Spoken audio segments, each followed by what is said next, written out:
அனைவருக்கும் வணக்கம். World union silambam ஃபெடரேஷன்ல இருந்து டெக்னிக்கல் டைரக்டர் ராஜபுத்திரன் பேசுறேன்.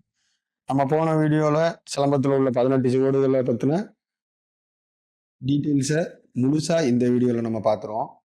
இப்போ இந்த முதல்ல ஆரம்பிக்கிற சுவடு தெக்கஞ்சுவடு. இந்த தெக்கஞ்சுவடு வடக்கஞ்சுவடுங்கிறத இப்போ இருக்க நிறைய பேருக்கு இதனால இப்படி பிரிச்சு வச்சாங்க அப்படிங்கிற ஒரு நாலேஜுக்காக நான் இந்த டீட்டெயில் சொல்றேன். நம்ம குமரி கண்டம்ங்கிறது தான் தமிழர்களோட ஒரு ஆகப்பெரும் நிலப்பரப்பா இருந்தது. கிட்டத்தட்ட 7 பிரிவுகளாகவும் ஒவ்வொரு பிரிவுலையும் 7 நாடுகளாகவும் மொத்தம் 49 நாடுகள் இருந்ததா நமக்கு செவிவெளி செய்திகள் கிடைச்சிருக்கு. இந்த மிக பெரும் குமரி கண்டத்தை பகுரிலி ஆறுன்னு ஒரு ஆறு இரண்டா பிரிச்சிச்சு.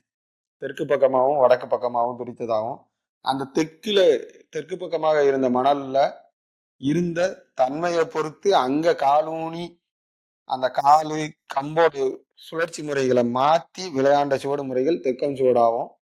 வடக்கு பக்கத்துல இருந்த அந்த மண் சார்ந்த நிலம் அதை பொறுத்து தன்னோட சுழற்சி முறைகளையும் காலடி பாட முறைகளையும் மாற்றி விளையாண்ட விதத்தை வடக்கஞ்சுவடு முறையாகவும் பிரிச்சிருந்தாங்க. ஆனா இப்ப 3ஆம் தமிழ் சங்கம் நம்ம மதுரையில நடந்துச்சுங்கிறது எல்லாத்துக்கும் தெரியும். முதற் தமிழ் சங்கமும் 2ஆம் தமிழ் சங்கமும் எங்க நடந்தது, அதை யார் நடத்தினா?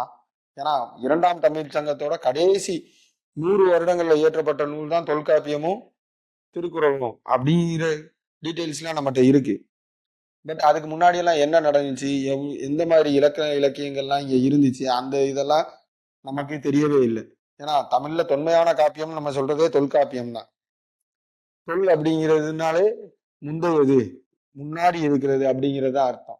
ஸோ இந்த 3வது தமிழ் சங்கம் இங்க வந்ததுக்கு அப்புறமும் இந்த சிலம்பக்கலையும் அவங்க சேர்த்து இங்க கொண்டு வந்து இங்க எப்படி டெவலப் பண்ணாங்கன்னா, இங்க காவிரி ஆறை வச்சு பிரிச்சாங்க. நம்ம திருச்சியில இருக்க காவிரி ஆற்று படுகையை வச்சு, காவிரி ஆற்றுக்கு தெற்கு இருக்கு தமிழ்நாட்டுல தெற்கே இருக்க நிலம் எப்படி ஏற்பட்டதுன்னா கரிசலும் கரம்பையுமான நிலம். இங்க இருக்க மண்ணு மெஜாரிட்டியா கரிசலும் கரம்பையும் தான் இருக்கும். இது ஒரு மழை பெய்யுது இல்ல ஒரு நீர் பாசனம் ஆகுது அப்படிங்கிற நிலையே இந்த கரிசலும் கரம்பையும் என்ன ஆகும்னா களிமண் அப்படிங்கிற ஸ்டேஜுக்கு போகும். ஸோ அது காலை பிடிக்கும். நம்ம காலை ஊனி நிற்கிறோம், அந்த மண்ணில் கால் பதிக்கிறோம் அப்படின்னா அது காலை பிடிக்கும். ஸோ இங்கே இருக்க அந்த காலத்துல இருந்த அந்த சிலம்ப வீரர்கள் என்ன பண்ணாங்கன்னா காலை அழுத்தமா ஊனி கம்போட வேகத்தையும் சுழற்சி முறைகளையும் ரொம்ப அழுத்தமா கொடுத்து விளையாண்டாங்க. இது காவிரி ஆற்றுக்கு வடக்க இருக்க மண்ணு மேக்சிமம் வண்டல் மண்ணும் மணலும் இருந்தது. அங்க மழை பெஞ்சாலும் சரி, ஒரு நீர் பாசனமா இருந்தாலும் சரி, அது ஸ்டோர் பண்ணி வைக்காம அந்த மண்ணு ரொம்ப லிபரலா இருந்ததுனால அங்க இருக்கவங்க நல்லா துள்ளி குதிக்கிறது, ஜம்ப் எடுக்கிறது, இந்த மாதிரி ரொட்டேஷன்ஸ் எல்லாம் ரொம்ப அதிகப்படுத்தினாங்க. அதை தெக்கஞ்சுவடாவும் வடக்கஞ்சுவடாவும் பிரிச்சிருக்காங்க. ஸோ இந்த தெக்கஞ்சுவடு வடக்கஞ்சுவடு தாண்டி அடுத்ததா பொன்னுச்சுவடு. பொன்னுச்சுவடுங்கிறதுக்கு இங்க நிறைய பேர் நிறைய எக்ஸ்பிளனேஷன்லாம் கொடுத்துருக்காங்க. பட் ஆக்சுவலா இது எதனால வந்தது அப்படிங்கிறது ஒரு சில மூத்த ஆசான்கள்ட்ட இருந்து செவிவெளி செய்தியா கேட்டது என்னதுன்னா, பொன் அப்படிங்கிறது தங்கம், நம்ம எல்லாருக்குமே தெரியும். ஸோ ஒரு அந்த வீட்டோட ஒரு பொண்ணு ஒருத்தங்க இருக்காங்க அப்படின்னா அந்த பொண்ணுக்கு இப்ப முறப்பையனே 2 பேர் இருப்பாங்க. யாருக்கு அந்த பொண்ணை மேரேஜ் பண்ணி வைக்கிறது அப்படின்னு அந்த பொண்ணோட தகப்பனார் டிசைட் பண்ணணும்னா 2 மாப்பிள்ளையும் கூப்பிட்டு தன்னால முடிந்த அளவு கொஞ்சம் பண வசதி இருக்கிற ஒரு மாமனாரா இருந்தா என்ன பண்ணாருன்னா 2 மாப்பிள்ளை காலத்துலயும் ஒரு ஒரு ஒரு பவுன்ல செயினை போட்டு யாரு சிலம்ப சண்டையில ஆப்பனண்டோட செயினை கலட்டுறாங்களோ அவருக்கு அந்த பொண்ணை கல்யாணம் பண்ணி கொடுத்தாங்க. பொன் வைத்து பெண்ணுக்காக விளையாடிய சுவடு முறைங்கிறதுனாலதான் அது பொண்ணு சுவடு முறைங்கிறதே வந்துச்சு. ஸோ இப்படித்தான் சுவடு முறைகளை ஒன்னொன்னா அவங்க கொண்டு வர ஆரம்பிச்சாங்க. ஏன்னா இங்க இருக்க ஒரு முக்கியமான விஷயம் என்னன்னா, நம்ம எல்லாருமே இப்ப ஒரு மேல் அப்படிங்கிறது அந்த கிங்கு அப்படிங்கிறது ஒரு ஃபீல்டிங்கே இருக்கும். இங்க இருக்க மன்னராட்சி முறையை எடுத்துக்கிட்டாலுமே அந்த மேல் தான் கிங் அப்படிங்கிற ஒரு ஃபீல். ஆக்சுவலி இங்க என்னன்னா இந்த போர் நடந்ததும் சரி, ஒண்ணு நிலம், அடுத்தது பொண்ணு. இந்த பெண்களுக்காகத்தான் மிகப்பெரிய போரெல்லாம் நடக்க ஆரம்பிச்சது. அப்படி இருக்கும்போது நம்ம எல்லாருமே தாய் வழி சமூகமா இருந்த ஒரு மக்கள் இனம் தான். ஸோ அந்த சுவடு முறை, அந்த பொண்ணை யாருக்கு கொடுக்கணுங்கிற விளையாண்டதான் பொண்ணு சுவடு. தேங்காய் சுவடு. தேங்காய் சுவடுங்கிறது என்னன்னா இப்ப நம்ம மனித மண்டையோடு இருக்கு. இந்த மண்டையோடு வந்து 6ல இருந்து 7 mm திக்னஸ் இருக்கும். இந்த மண்டையோடு எப்படிப்பட்டதுன்னா 8 எலும்புகளோட சேர்ப்பாலானது. இந்த 8 எலும்புகள் வந்து சேர்ற இடத்துக்கெல்லாம் பேரு பொருத்துன்னு பேரு. நம்ம போஸ்ட்மார்ட்டம் பண்ற அந்த மாதிரி இடங்கள்லாம் பாத்தீங்கன்னா, அந்த போஸ்ட்மார்ட்டம் பண்றவங்க எல்லாம் சில பாயிண்ட்ஸ்ல கரெக்டா அவங்க கையில வச்சிருக்க அந்த ஒரு சுத்திகளோ சம்திங் ஒரு நைஃபோ அதை வச்சு தட்டுவாங்க. நம்ம மண்டையோட ஓப்பன் ஆயிரும். ஸோ அந்த பொருத்துல அடிக்கணும். அடிச்சா மண்டையோட உடைஞ்சிரும்.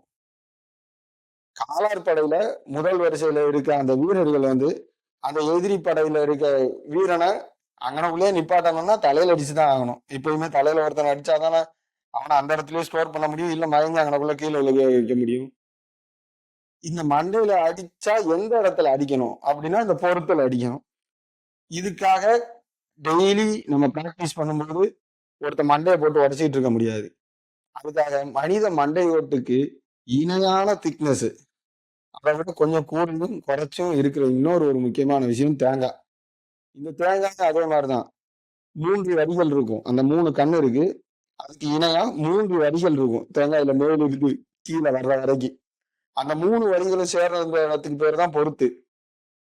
கரெக்டா அந்த பொருத்துல நம்ம கம்பை வச்சு ஓங்கி தட்டினோம்னா அந்த தேங்காய் உடைஞ்சிரும். ஸோ இந்த மண்டைய எதிராளியோட தலையில தாக்கி அவனை நிலைகுலை செய்வதற்கு என்ன ஒரு முக்கியமான வழி அப்படின்னா தேங்காய் அடிச்சு பிராக்டிஸ் பண்ணிட்டு போர்க்களத்துல போய் எதிரியோட தலை தாக்குதலுக்கு பயன்படுத்தினாங்க. இந்த முறையை தான் தேங்காய் சுவடு முறைன்னு சொல்லியிருக்கோம். அடுத்ததா கருப்பட்டி சுவடு முறை. கருப்பட்டிங்கிறது நம்ம பாரம்பரிய இனிப்பு சுவையூட்டி. தமிழ் மக்களுக்கு முதல் இனிப்பு சுவையூட்டியே கருப்பட்டி தான். அந்த கருப்பட்டியை காய்ச்சணும், அடிப்பிடிக்காம லாவகமா கிண்டணும் அப்படின்னா ஒரு கால்பாடத்தை எடுத்து வச்சுதான் ஆகணும். அந்த கையில இருக்க அகப்பைன்னு சொல்ற அந்த கரண்டிக்கும் சரி, நம்ம காலுக்கும் சரி ஒரு இணை ஒத்த ஒரு அசைவு தேவைப்பட்டுச்சு. அந்த கால்பாடத்தை அப்படியே டிட்டோவா காப்பி எடுத்து நம்ம சிலம்ப கம்பல பயன்படுத்தினோம்னா எதிரியோட கால் பகுதியில தொடைக்கு கீழான கால் பகுதிகளில் அதிகமான தாக்குதல்களை பயன்படுத்தலாம். அந்த சுவடு முறையை தான் கருப்பட்டி சுவடு முறைன்னு சொன்னாங்க. இப்படி ஒவ்வொரு சுவடு முறைக்கு பின்னாடியும் ஒவ்வொரு ரீசன் இருக்கு. இதை எங்க விளையாடணும், எப்படி அதை யூஸ் பண்ணணும் அப்படிங்கிற எல்லா டீட்டெயிலுமே இந்த சிலம்பத்துல இருக்கதான் செய்யுது. ஆனா இந்த விளையாட்டு இதுக்காக விளையாடப்பட்டது அப்படிங்கிறத யாருமே வெளியே சொல்லவே இல்லை. நிறைய பேர் தெரிஞ்சவங்களும் சொல்றது இல்லை. அதுல முக்கியமா இப்ப நம்ம தேங்காய் சுவடு, கருப்பட்டி சுவடு, ஒத்தை சுவடு அப்படிங்கிற சுவடு முறை என்னன்னா, முன்னாடி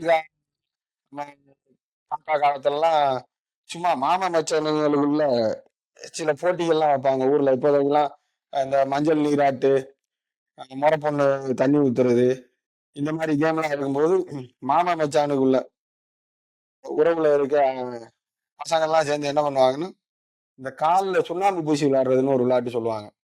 அதாவது மச்சாமாரு இப்போ ஒரு 4 பேர் இருக்காங்கன்னா அவங்க கையில இவ்வளவு தூரம் சுண்ணாம்பு நினைச்சுக்குவாங்க. அந்த அவங்களுக்கு சின்ன முறையில இருக்க ஒரு ஆளோட காலில் அந்த சுண்ணாம்பை பூசணும். பூசிட்டா அவர் தோத்துட்டாரு, இவங்க எல்லாம் வின் பண்ணிட்டாங்கன்னு அர்த்தம். ஸோ இந்த மாதிரி மச்சா மாமனுக்குள்ள அந்த அந்த சுண்ணாம்பு பூச்சி விளையாட்டை அடிப்படையாக கொண்டு வந்ததுதான் இந்த ஒத்தைச்சி விடுமுறை. ஒரு காலை ஊன்ன காலை எடுக்கவே கூடாது. இத அடிமுறையில வந்து நீங்க பாத்தீங்கன்னா நிலைச்சுவடு முறைன்னு சொல்லுவாங்க. ஊன்ன காலை எடுக்கவே மாட்டாங்க. இப்ப இடது காலை ஊனிட்டாங்கன்னா அந்த இடது கால் அங்கேயே இருக்கும். ஸோ இந்த இடது காலை ஊனி மிச்ச இடத்துக்கெல்லாம் திரும்பி ஒரு சுவடு முறை போடுவாங்க. எதிரியோட தாக்குதலுக்கும் சரி, எதிரியில இருந்து நம்மளை தற்காத்துக்கிறதுக்கும் சரி. அந்த ஊன்ன காலை எடுக்காம விளையாடுறதுதான் ஒத்தை சுவடு முறை. இதுதான் குதிரை சுவடு முறை. இது குதிரையில இருந்த போர்ப்படை வீரர்கள் தங்களுடைய எதிரிகிட்ட இருந்து ஈட்டி, வேல் கம்பு, இந்த மாதிரி ஆயுதங்கள், மது அப்படின்னு சொல்ற 2 கூர்முனை வாள்கள் இதெல்லாம் பயன்படுத்தி எதிரிகளை தாக்க ஆரம்பிச்சாங்க. இதுதான் குதிரை சுவடு முறை. இந்த மாதிரி இன்னும் மற்ற சுவடு முறைகளை பத்தி நம்ம அடுத்த வீடியோல பார்ப்போம். நன்றி.